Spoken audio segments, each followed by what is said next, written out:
অনেকটা হঠাৎ করেই সমরসজ্জা নিয়ে ব্যস্ত হয়ে পড়েছে দুই দেশ, ভারত এবং পাকিস্তান।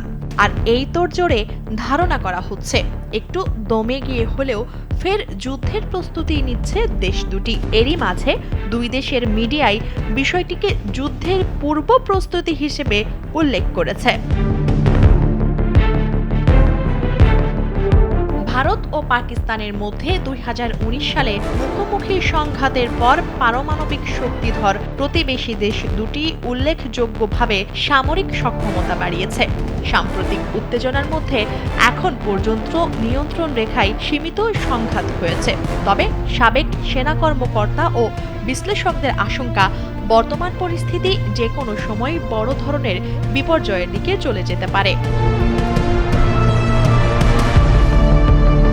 শনিবারের এবং সোমবার দুই দিন ক্ষেপণাস্ত্রের প্রশিক্ষণমূলক উৎক্ষেপণ করেছে পাকিস্তান। দেশটির সেনাপ্রধান জেনারেল আসিম মুনির সহ দেশটির শীর্ষ পর্যায়ের কয়েকজন নেতা বলেছেন, ভারত হামলা চালালে তাৎক্ষণিকভাবে শক্ত জবাব দেওয়া হবে। অন্যদিকে ভারত কাশ্মীরের পানিহেল টানেলে অস্ত্র থেকে শুরু করে খাদ্য মজুত করছে। প্রতিদিনই সেখানে সেনাবাহিনী মোতায়েন করা হচ্ছে। চলমান উত্তেজনার মধ্যেই শনিবার পাকিস্তান ৪৫০ কিলোমিটার দূরপাল্লার ভূমি থেকে ভূমিতে নিক্ষেপযোগ্য একটি ব্যালিস্টিক ক্ষেপণাস্ত্র উৎক্ষেপণ করেছে।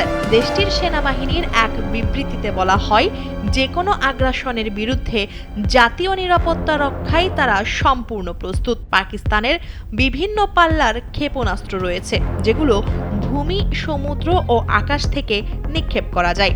এ পরীক্ষার বিষয়ে ভারত তাৎক্ষণিকভাবে কোনো মন্তব্য করেনি।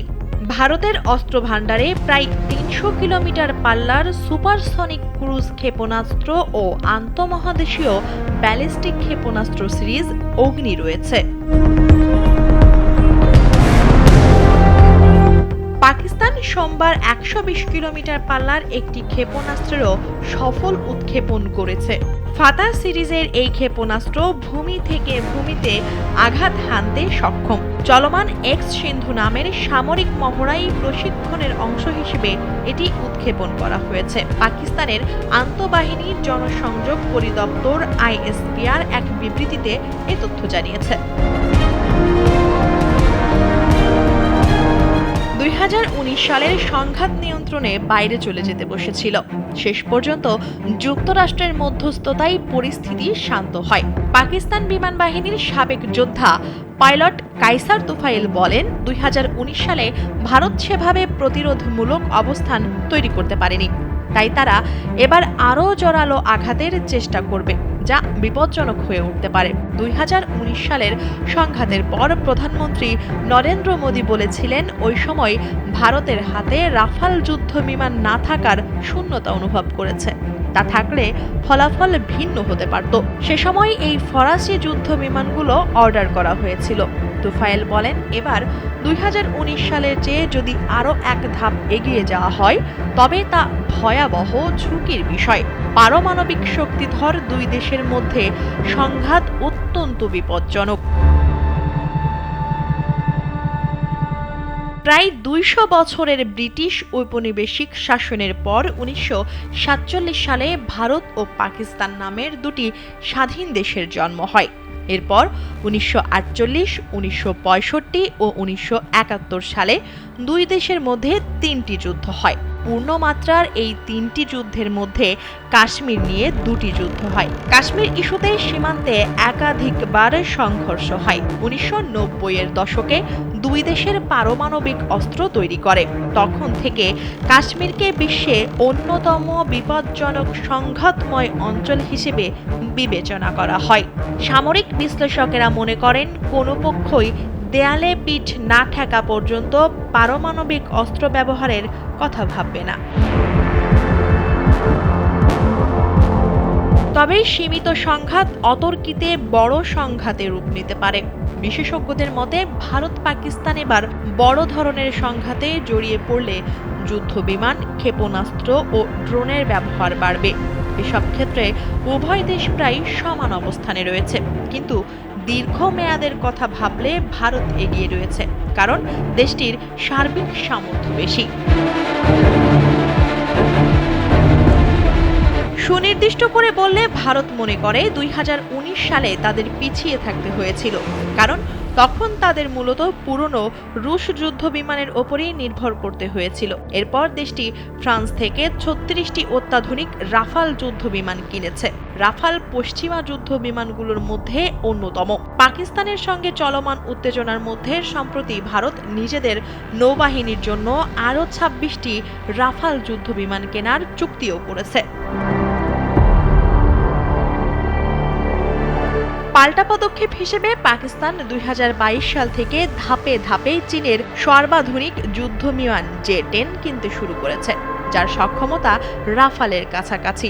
পাকিস্তানের কাছে অন্তত 20টি জে-10 যুদ্ধ বিমান রয়েছে।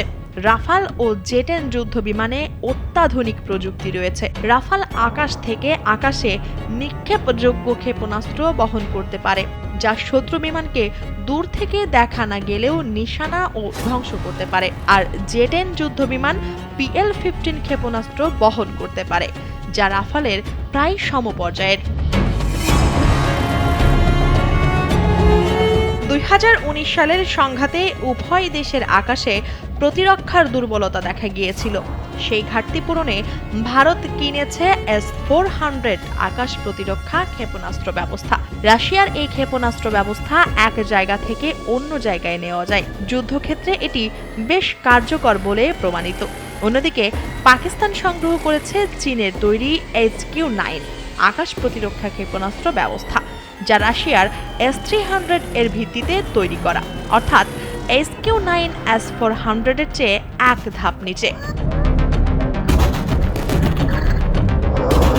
বিশ্লেষকরা মনে করছেন, এবার সংঘাত শুরু হলে রাজনৈতিক বিতর্ক এড়াতে পাকিস্তান হয়তো যুক্তরাষ্ট্রের তৈরি F-16 ব্যবহার করবে না। তার পরিবর্তে তারা চীনের তৈরি জে-10 যুদ্ধবিমান দিয়েই আক্রমণে নেতৃত্ব দিতে পারে।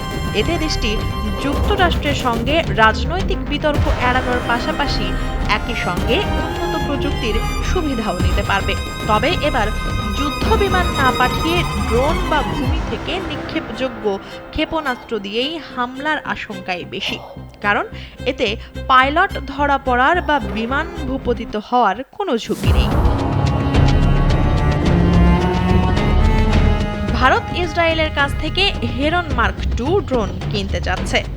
এই ড্রোন দিয়ে শুধু নজরদারি নয়, হামলাও চালানো যায়, যা কমব্যাট ড্রোন হিসেবে পরিচিত। দেশটি যুক্তরাষ্ট্র থেকে হান্টার কিলার প্রিডেটর ড্রোন কেনার চুক্তি করেছে। অন্যদিকে পাকিস্তান এরই মধ্যে তুরস্ক থেকে বাইরাক্তার TB2 ও উন্নত আকিঞ্চি ড্রোন কিনেছে বলে জানিয়েছেন দেশটির নিরাপত্তা সংস্থার একজন ঊর্ধ্বতন কর্মকর্তা। বাইরাক্তার TB2 ইউক্রেন রাশিয়া যুদ্ধে ব্যাপকভাবে ব্যবহার করা হয়েছে।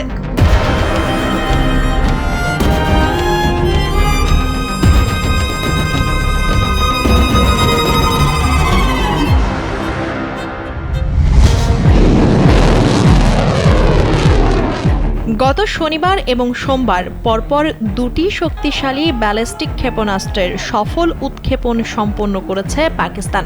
ভারতের সঙ্গে চলমান উত্তেজনার মাঝে এই ভয়ঙ্কর ক্ষেপণাস্ত্র দুটির সফল উৎক্ষেপণে বেশ খানিকটা চুপসে গেছে ভারত, কারণ এখনও মোদির পক্ষ থেকে কোনো প্রতিক্রিয়া নেই চলমান পরিস্থিতি নিয়ে।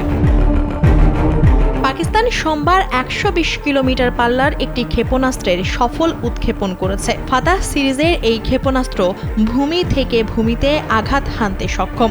চলমান এক্স সিন্ধু নামের সামরিক মহড়াই প্রশিক্ষণের অংশ হিসেবে এটি উৎক্ষেপণ করা হয়েছে। পাকিস্তানের আন্তঃবাহিনী জনসংযোগ পরিদপ্তর ISPR এক বিবৃতিতে এ তথ্য জানিয়েছে। এমন এক সময় ক্ষেপণাস্ত্রটি উৎক্ষেপণ করা হলো যখন ভারত নিয়ন্ত্রিত কাশ্মীরের পেহেলগামে বন্দুক হামলার পর পারমাণবিক শক্তিধর প্রতিবেশী দেশ দুটির মধ্যে উত্তেজনা চরমে রয়েছে। আইএসপিআর বলেছে, এই উৎক্ষেপণের লক্ষ্য ছিল সেনা সদস্যদের অভিযানের প্রস্তুতি নিশ্চিত করা। পাশাপাশি ক্ষেপণাস্ত্রটির উন্নত নেভিগেশন সিস্টেম বা নির্ধারিত পথে নির্ভুলভাবে গন্তব্যে আঘাত হানতে পারে কিনা তা যাচাই করাও নির্ভুলতা পরিমাপ করা। সেনাবাহিনীর শীর্ষ কর্মকর্তা, কৌশলগত প্রতিষ্ঠানগুলোর বিজ্ঞানী, প্রকৌশলী এবং সংশ্লিষ্ট কর্মকর্তারা ফাতাহ ক্ষেপণাস্ত্রের উৎক্ষেপণ প্রত্যক্ষ করেছেন। শাহবাজ শরীফ এবং সেনাপ্রধান উৎক্ষেপণে অংশ নেওয়া সেনা সদস্য, বিজ্ঞানী ও প্রকৌশলীদের অভিনন্দন জানিয়েছেন। পাকিস্তান সেনাবাহিনীর যুদ্ধ সক্ষমতা ও প্রযুক্তিগত দক্ষতায় পূর্ণ আস্থা পুনর্ব্যক্ত করেছেন দেশটির সামরিক বাহিনীর শীর্ষ কর্মকর্তারা। বিবৃতিতে আইএসপিআর বলেছে, পাকিস্তানের ভূখণ্ডে যে কোনো আগ্রাসন মোকাবিলায় সেনাবাহিনী সম্পূর্ণ প্রস্তুত। এর আগে শনিবার পাকিস্তান 450 কিলোমিটার পাল্লার আবদালি ক্ষেপণাস্ত্র সফলভাবে উৎক্ষেপণ করেছে। এই ব্যালিস্টিক ক্ষেপণাস্ত্র ভূমি থেকে ভূমিতে নিক্ষেপযোগ্য, যা 450 কিলোমিটার দূরের লক্ষ্যবস্তুতে আঘাত হানতে সক্ষম। গত বছর মে মাসে 400 কিলোমিটার পাল্লার ফাতাহ-2 গাইডেড রকেট সিস্টেমের পরীক্ষামূলক পরীক্ষা চালিয়েছিল দেশটি। উন্নত গাইডেন্স প্রযুক্তির ওই রকেট শত্রুর ব্যালিস্টিক প্রতিরক্ষা এড়িয়ে নির্ভুলভাবে আঘাত হানতে সক্ষম। এর আগে শনিবার পাকিস্তান আবদালি ক্ষেপণাস্ত্র ব্যবস্থার সফল পরীক্ষামূলক উৎক্ষেপণ করেছে। এই ব্যালিস্টিক ক্ষেপণাস্ত্র ভূমি থেকে ভূমিতে নিক্ষেপযোগ্য। পাকিস্তানের আইএসপিআর ক্ষেপণাস্ত্রের সফল উৎক্ষেপণের একটি ভিডিও প্রকাশ করেছে, যা ভয় ধরিয়েছে শত্রু রাষ্ট্রকে। জাতীয় নিরাপত্তা রক্ষায় পাকিস্তানের কৌশলগত বাহিনীর প্রস্তুতি ও প্রায়োগিক দক্ষতায় পূর্ণ আস্থা প্রকাশ করেন তারা। ভারত নিয়ন্ত্রিত কাশ্মীরের পেহেলগামে হামলাকে ঘিরে যখন ভারত পাকিস্তানের মধ্যে উত্তেজনা চলছে, ঠিক তখন ক্ষেপণাস্ত্রের উৎক্ষেপণ পরীক্ষা চালানো হলো, যা ভয়ঙ্কর কোনো যুদ্ধের ইঙ্গিত দিচ্ছে বলে মনে করছেন সচেতনরা।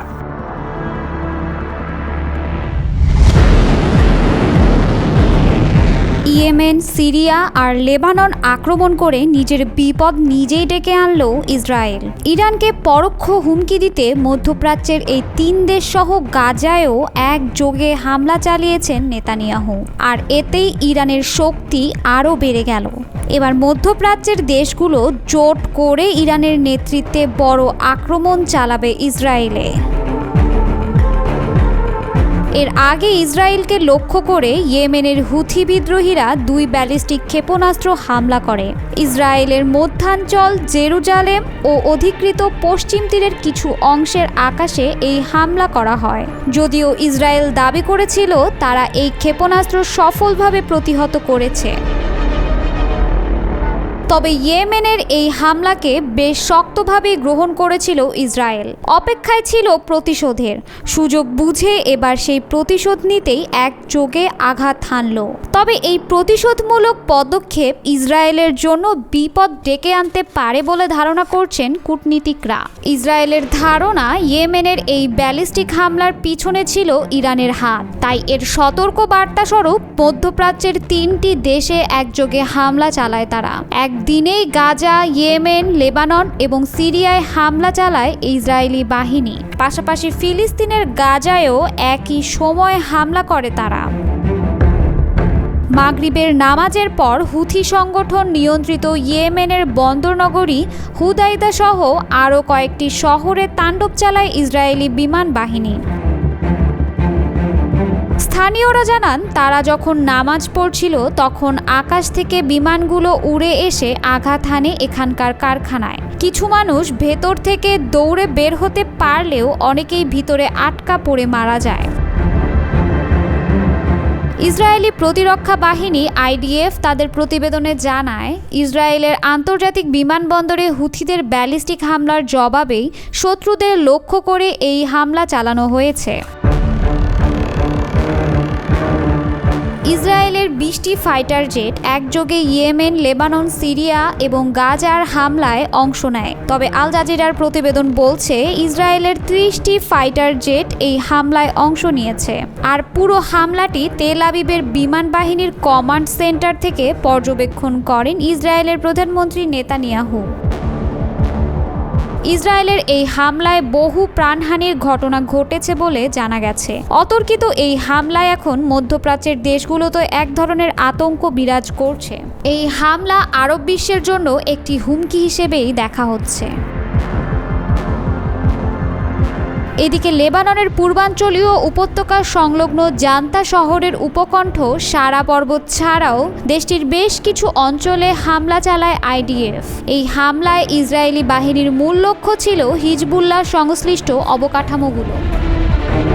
অন্যদিকে একই সময় গাজায় চালানো ইসরায়েলি বিমান হামলায় অন্তত 54 জন নিহত হয়েছেন। গাজার মিডিয়া অফিস জানিয়েছে আর মাত্র 48 ঘন্টার মধ্যেই সেখানকার হাসপাতালগুলোর কার্যক্রম বন্ধ হয়ে যাবে।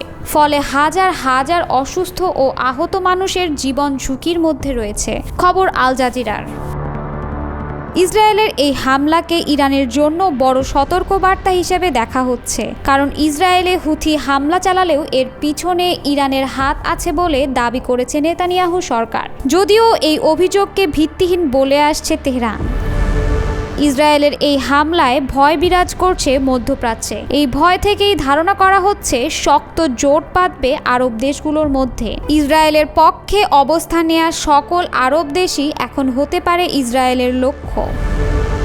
এই ধারণা থেকে একটি শক্ত জোট একত্রে কাজ করবে ইসরায়েলকে প্রতিহত করার উদ্দেশ্যে। এতে করে ইসরায়েল এবার শক্ত প্রতিপক্ষের মুখোমুখি হবে, যা বিপদে ফেলতে পারে ইসরায়েলকে।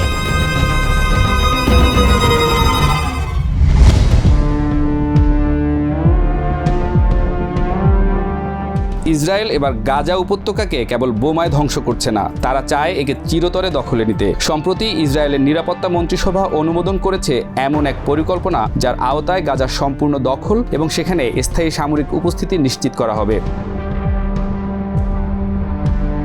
এই পরিকল্পনায় বলা হয়েছে গাজার জনগণকে উত্তরের শহরগুলো থেকে অস্ত্রের মুখে দক্ষিণে সরিয়ে নেওয়া হবে এবং তারপর মানবিক সহায়তা, খাদ্য, পানি, চিকিৎসা সবকিছু প্রবেশ করবে কেবল ইসরায়েলি সেনাবাহিনীর অনুমতি নিয়ে। এই পদক্ষেপের আরেকটি স্তর আরও ভয়াবহ। যুক্তরাষ্ট্রের প্রেসিডেন্ট ডোনাল্ড ট্রাম্প প্রস্তাব দিয়েছিলেন ফিলিস্তিনিরা যেন স্বেচ্ছায় গাজা ছেড়ে চলে যায়। ইসরায়েল এখন তারই বাস্তবায়ন করতে চাইছে। পৃথিবীর ইতিহাসে গণচিন্তন, নির্বাসন বা জাতিগত স্থানান্তরের যত ঘটনা ঘটেছে এই পরিকল্পনা সেসবের ছায়ায় বহন করছে।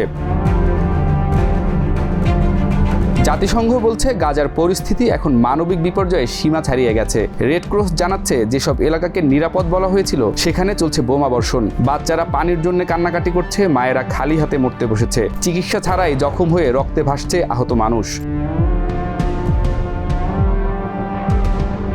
গত 2 সপ্তাহে গাজায় শিশু ও নারীর মৃত্যুহার দ্বিগুণ বেড়েছে। মৃত্যুর গড় হার দিনে 200 ছাড়িয়েছে, যার মধ্যে অন্তত 40% শিশু। মানবিক সাহায্যের প্রবেশাধিকার বন্ধ হওয়ায় এখন গাজার হাসপাতালগুলো মৃত্যু কেন্দ্রে পরিণত হয়েছে। বেড নেই, বিদ্যুৎ নেই, ওষুধ নেই, আর সময় তো নেই। ইসরায়েল দাবি করছে এটি সন্ত্রাস দমন, কিন্তু প্রশ্ন, সন্ত্রাস দমনের নামে একটা গোটা জাতিকে নিশ্চিহ্ন করে দেওয়ার অধিকার কার আছে? জাতিসংঘ বলছে এই কর্মকাণ্ড আন্তর্জাতিক মানবিক আইন, জেনেভা কনভেনশন এবং যুদ্ধবিধির সম্পূর্ণ লঙ্ঘন। বিশ্লেষকরা বলছেন ইসরায়েল শুধু গাজাকে নয়, গোটা ফিলিস্তিন জাতিকেই ভাঙতে চায়। এই পরিকল্পনার মধ্য দিয়ে তারা একদিকে নিরাপত্তা দেখিয়ে বিশ্বকে বিভ্রান্ত করছে, অন্যদিকে ইতিহাস থেকে এক জাতির অস্তিত্ব মুছে দিতে চাইছে চিরদিনের জন্য।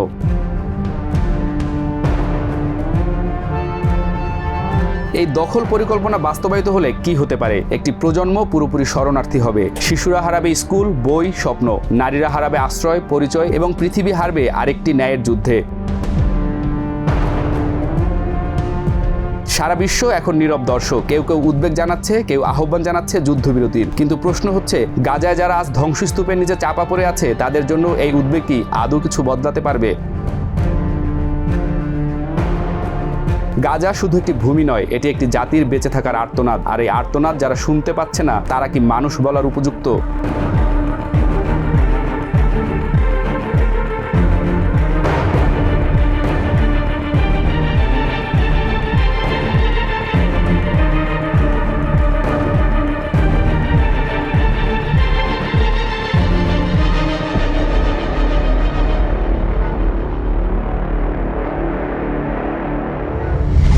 একদিনেই গাজা, ইয়েমেন, লেবানন এবং সিরিয়ায় হামলা চালিয়েছে ইসরায়েলি বাহিনী। ইসরায়েলে হুথিদের ব্যালিস্টিক হামলার জবাব হিসেবে মধ্যপ্রাচ্যের এই দেশগুলোতে একযোগে হামলা করল নেতানিয়াহু। আর অতর্কিত এই হামলায় নড়ে চড়ে বসেছে মধ্যপ্রাচ্যের দেশগুলো। ইসরায়েলকে কড়া জবাবের হুমকিও দিয়েছে আরব বিশ্ব। মঙ্গলবার মাগরিবের নামাজের পর হুথি সংগঠন নিয়ন্ত্রিত ইয়েমেনের বন্দরনগরী হুদাইদা সহ আরও কয়েকটি শহরে তাণ্ডব চালায় ইসরায়েলি বাহিনী। স্থানীয়রা জানান, তারা যখন নামাজ পড়ছিল তখন আকাশ থেকে বিমানগুলো উড়ে এসে আঘাত হানে এখানকার কারখানায়। কিছু মানুষ ভেতর থেকে দৌড়ে বের হতে পারলেও অনেকেই ভেতরে আটকা পড়ে মারা যান। ইসরায়েলি প্রতিরক্ষা বাহিনী IDF তাদের প্রতিবেদনে জানায়, ইসরায়েলের আন্তর্জাতিক বিমানবন্দরে হুথিদের ব্যালিস্টিক হামলার জবাবেই শত্রুদের লক্ষ্য করে এই হামলা চালানো হয়েছে। ইসরায়েলের 20টি ফাইটার জেট একযোগে ইয়েমেন, লেবানন, সিরিয়া এবং গাজার হামলায় অংশ নেয়। তবে আল জাজিরার প্রতিবেদন বলছে, ইসরায়েলের 30টি ফাইটার জেট এই হামলায় অংশ নিয়েছে। আর পুরো হামলাটি তেল আবিবের বিমান বাহিনীর কমান্ড সেন্টার থেকে পর্যবেক্ষণ করেন ইসরায়েলের প্রধানমন্ত্রী নেতানিয়াহু। ইসরায়েলের এই হামলায় বহু প্রাণহানির ঘটনা ঘটেছে বলে জানা গেছে। অতর্কিত এই হামলায় এখন মধ্যপ্রাচ্যের দেশগুলোতে এক ধরনের আতঙ্ক বিরাজ করছে। এই হামলা আরব বিশ্বের জন্য একটি হুমকি হিসেবেই দেখা হচ্ছে। এদিকে লেবাননের পূর্বাঞ্চলীয় উপত্যকা সংলগ্ন জান্তা শহরের উপকণ্ঠ সারা পর্বত ছাড়াও দেশটির বেশ কিছু অঞ্চলে হামলা চালায় IDF। এই হামলায় ইসরায়েলি বাহিনীর মূল লক্ষ্য ছিল হিজবুল্লাহ সংশ্লিষ্ট অবকাঠামোগুলো। ইসরায়েলের এই হামলাকে ইরানের জন্য বড় সতর্কবার্তা হিসেবে দেখা হচ্ছে, কারণ ইসরায়েল হুথি গোষ্ঠীকে ধ্বংস করতেই এই হামলা চালিয়েছে বলে উল্লেখ করা হয়েছে। আর হুথিদের নেপথ্যে রয়েছে ইরান, এমন দাবি আগে থেকেই করে আসছে নেতানিয়াহু সরকার, যদিও এই অভিযোগকে ভিত্তিহীন বলে দাবি করেছে তেহরান। অন্যদিকে একই সময়ে গাজায় চালানো ইসরায়েলি বিমান হামলায় অন্তত 54 জন নিহত হয়েছেন। গাজার মিডিয়া অফিসের বরাত দিয়ে আল জাজিরা জানিয়েছে, আর মাত্র 48 ঘন্টার মধ্যেই সেখানকার হাসপাতালগুলোর কার্যক্রম বন্ধ হয়ে যাবে। ফলে হাজার হাজার অসুস্থ ও আহত মানুষের জীবন ঝুঁকির মধ্যে রয়েছে। ইসরায়েলের প্রধানমন্ত্রী বেনিয়ামিন নেতানিয়াহু ঘোষণা দিয়েছেন, গাজার 20 লাখের বেশি মানুষ স্থানান্তর করা হবে, কারণ ইসরায়েলি স্থল অভিযানের নতুন ধাপ শিগগিরই শুরু হবে। এদিকে গাজা উপত্যকার উপর ইসরায়েলের পূর্ণ অবরোধের মেয়াদ পৌঁছেছে 65 দিনে।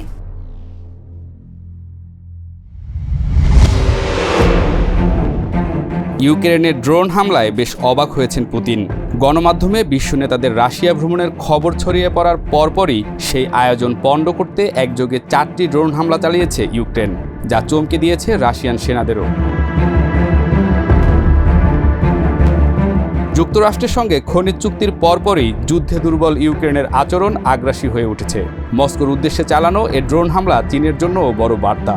মাত্র 4 দিন পরে রাশিয়ায় আয়োজিত দ্বিতীয় বিশ্বযুদ্ধের বিজয় উদযাপনের প্রস্তুতি চলছে মস্কোতে। 9 মে এই আয়োজনে যোগ দেবার কথা রয়েছে চীন, ব্রাজিল সহ অন্যান্য বিশ্ব নেতাদের। ড্রোন হামলার এই ঘটনায় বেশ বিব্রত হয়েছেন পুতিন।